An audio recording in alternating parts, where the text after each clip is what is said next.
बेचारा पाकिस्तान अभी तक ये कह रहा था कि मैं ब्रिज बन सकता हूँ चाइना और अमेरिका के बीच में, जो समस्याएं हैं उसको लेकर मैं दूर कर सकता हूँ समस्याओं को। लेकिन ठीक इसके उलट हो गया है। जो इन्होंने सोचा नहीं था उसके विपरीत खुद चाइना ने यहाँ पर मुर्गा बना दिया है क्या शहबाज शरीफ को। जानेंगे क्या है मामला। तो वहीं दूसरी तरफ चाइना को एक बार फिर से इकोनॉमिक झटका भी लगा है। जियोपॉलिटिक्स में बहुत कुछ चल रहा है, हमेशा की तरह जानने को मिलेगा बहुत कुछ। आइए जानते हैं इन खबरों को विस्तार से। पाकिस्तान के क्वेटा रेलवे स्टेशन पर शनिवार को हुए आत्मघाती विस्फोट में मृतकों की संख्या 24 तक पहुंच गई है। हमले की जिम्मेदारी प्रतिबंधित आतंकवादी समूह बलूचिस्तान लिबरेशन आर्मी ने ली है। पाकिस्तान के अशांत बलूचिस्तान प्रांत में एक रेलवे स्टेशन पर शनिवार को हुए बम विस्फोट में कम से कम 24 लोग मारे गए और 46 अन्य घायल हो गए। यह विस्फोट प्रांतीय राजधानी क्वेटा के रेलवे स्टेशन पर उस समय हुआ जब यात्री पेशावर जाने वाली जाफर एक्सप्रेस के निर्धारित प्रस्थान से पहले प्लेटफॉर्म पर इकट्ठा हुए। बलूच लिबरेशन आर्मी ने हमले की जिम्मेदारी ली है। ये पहली बार नहीं है जब बलूचिस्तान आर्मी ने पाकिस्तान को जख्म दिया है। ये विद्रोही गुट समय समय पर पाकिस्तान पर हमले करता रहता है। ऐसे में आपको बता दूं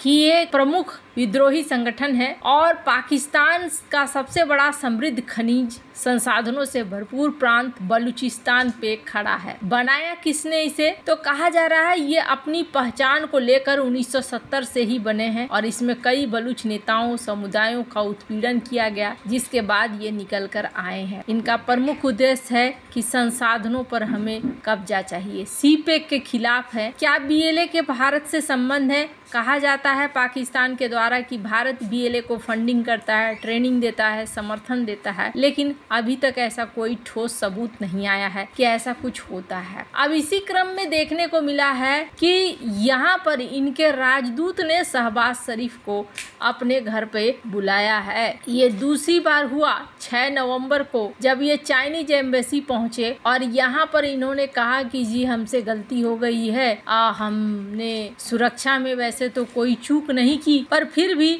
यहाँ पर हमारे साथ समस्या ये हो गई है कि हम इस चीज को हैंडल नहीं कर पाए। आपको याद होगा लगातार हमले हो रहे हैं और लगातार हमले के साथ साथ देखने को मिल रहा है कि यहाँ पर पाकिस्तान संभाले नहीं संभाल पा रहा है चीजों को। जैसे जैसे समय बीत रहा है वैसे वैसे चीजें और भी ज्यादा जटिल होती जा रही हैं। तो यहाँ पर इन वजहों से भी देखने को मिल रहा है कि पाकिस्तान की क्लास लगा रहा है चाइना। अब मजेदार बात ये है कि ये वही पाकिस्तान है जो ये कह रहा था अमेरिका से टेंशन मत लो, हम तुम दोनों के बीच आ सकते हैं, तुम दोनों की समस्याओं को हम हल करवा सकते हैं। पहले ये अपनी समस्या को हल करवा लें तो ज्यादा बेहतर होगा। साल में दूसरी बार पाकिस्तान के प्रधानमंत्री शहबाज शरीफ ने कराची में आग लगने की घटना की निंदा करने के लिए बुधवार 6 नवंबर को चीनी दूतावास का दौरा किया, जिसमें 2 चीनी नागरिक घायल हो गए थे। ये घटना मंगलवार को कराची के साइट औद्योगिक क्षेत्र में चीनी नागरिकों के गोली लगने और घायल होने के बाद आई है। चीनी नागरिक वांग जिंगजोंग,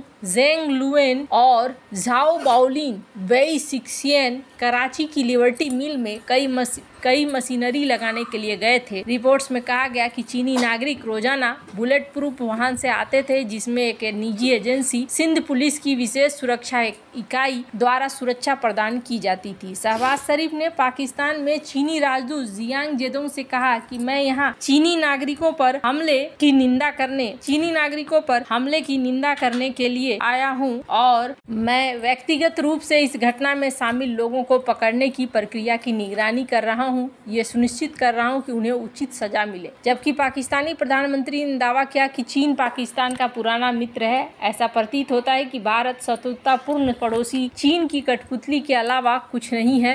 एक वास्तविक उपनिवेश जिसके नेता को समय समय पर केवल चीनी नागरिकों को पाकिस्तानी धरती पर सुरक्षा प्रदान करने में विफलता के लिए फटकार के लगाने के लिए बुलाया जाता है। हालांकि पाकिस्तानी पीएमओ ने चीनी राजदूत के साथ पीएम शरीफ की बैठक को संवेदना व्यक्त करने और और कार्रवाई का आश्वासन देने के लिए एक यात्रा के रूप में प्रस्तुत किया। लेकिन तथ्य ये है कि प्रधानमंत्री आमतौर पर अन्य देशों के दूतावास का दौरा नहीं करते हैं। राजदूतों को पीएमओ द्वारा बुलाया जाता है, जिससे पता चलता है कि चीन ने पाकिस्तानी पीएम को बुलाया था। सीपेक परियोजना पर काम कर रहे चीनी नागरिकों पर बड़े पैमाने पर हमलों ने चाइना को टेंशन में डाल दिया है और अब चाइना यहाँ अपना एक्शन दिखला है। जहाँ एक तरफ ये सब कुछ चल रहा है तो वहीं दूसरी तरफ इस वक्त समस्या ये हो गई है कि चाइना एक ऐसा जगह ढूंढ रहा है जो सुरक्षित हो और इसके लिए चाइना के अंदर इस वक्त टेंशन बना हुआ है कि चाइना किस तरीके से चीजों को हैंडल करे।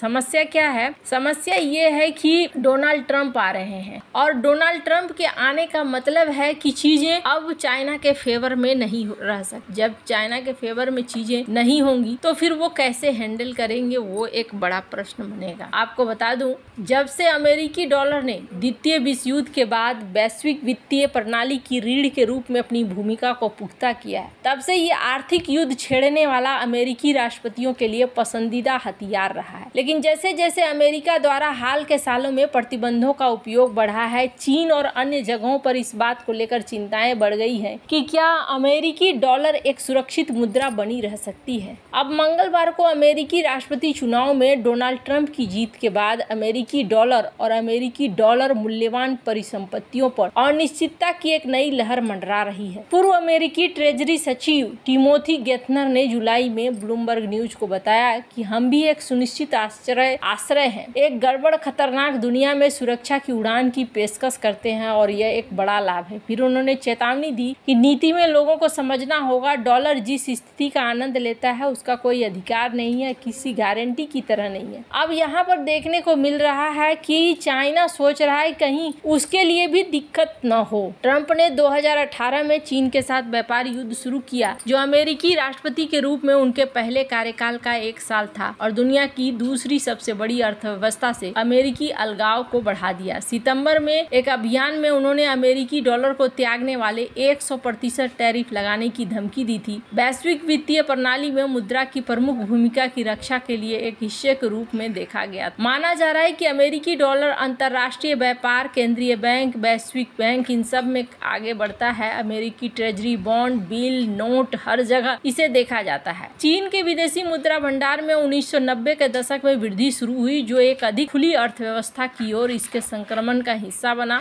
और आगे बढ़ता चला गया। लेकिन अब जो है यहाँ पर देखने को मिल रहा है कि चाइना को समझ में नहीं आ रहा है कि आगे चीजों को कैसे हैंडल किया जाए। जिस तरीके से डोनाल्ड ट्रंप आए हैं, क्या इसका असर पड़ सकता है और इसको किस तरीके से आगे की ओर ले जाया जाए। इसी बीच ये भी माना जा रहा है, चाइना ने एक आंकड़ा जारी किया है, ग्लोबल टाइम्स के द्वारा ये आंकड़ा जारी किया गया है, जिसमें ये कहा गया है कि देखिए, हम अभी भी जो कॉन्फिडेंस है दुनिया का एफडीआई के लिए, वो चाइना के ऊपर ज्यादा है, फिर यूएई के ऊपर है, तीसरे में सऊदी अरब है, चौथे में भारत आता है। ग्लोबल टाइम्स का ये कहना है। वैसे अब ये ग्लोबल टाइम्स कह रहा है canary foreign direct investment confidence index के अनुसार, पर माना जा रहा है कि यहाँ सबसे अच्छी ग्रोथ रेट भारत को देखते हुए यहाँ पर दाव ज्यादा खेले जा रहे हैं। वैसे आपको क्या लगता है इन सब मामले में, आपकी क्या राय है? कमेंट कर जरूर बताएं। जल्द मिलते हैं अगले वीडियो में नई खबर के साथ।